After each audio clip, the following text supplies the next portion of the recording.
Okay, Amazon seller. So today I'm going to be talking to you about how you can help yourself when you have received multiple intellectual property right complaints. Could be 2, 6, 12.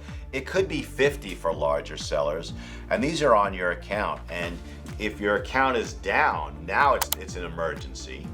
If your account is still alive and you're selling and making money, it still should be a priority of yours to maintain your account health. So here is how we handle this issue when you contact us and you say, help me get these IP complaints off my account, or you say, hey CJ, we're out of business, and we look at your account and you've got a dozen or 2 dozen intellectual property right complaints. And some people refer to them as rights owner complaints. It's all the same thing. So here's what we do.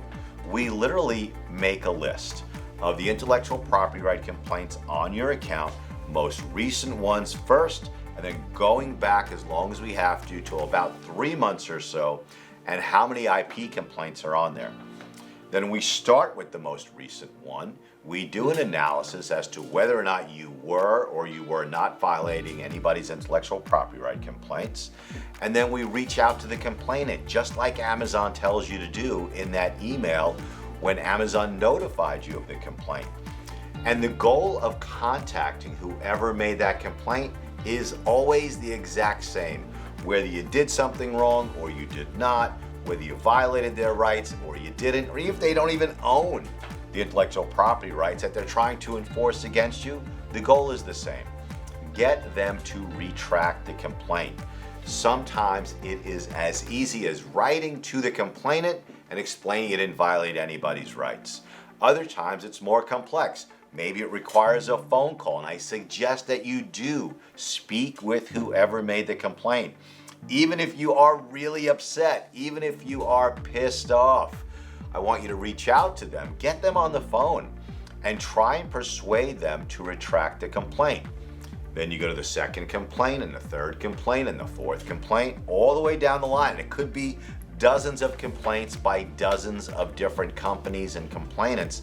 And the shtick is the same exact thing. You are trying to get as many of those complaints retracted and off your account as you can. And here's some really good news. You don't have to get every complaint off your account. The larger your account, the longer you've been on Amazon, the more sales you're doing, the higher volume, then means the fewer of the complaints you need to get off your account to get reactivated or to preserve the health of your account. In the plan of action that you ultimately write, you want to show Amazon what you were able to get retracted, what you are still working on, and also the reasons why these complainants are retracting the complaints.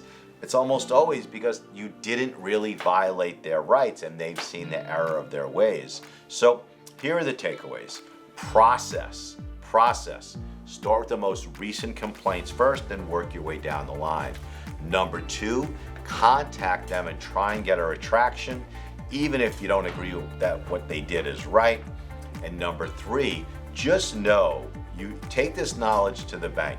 You don't have to get every complaint retracted. You have to show Amazon a progression and improvement in your account health, the ability to get some of these complaints off your account. And if you follow these steps, chances are you'll be able to get your own account reactivated.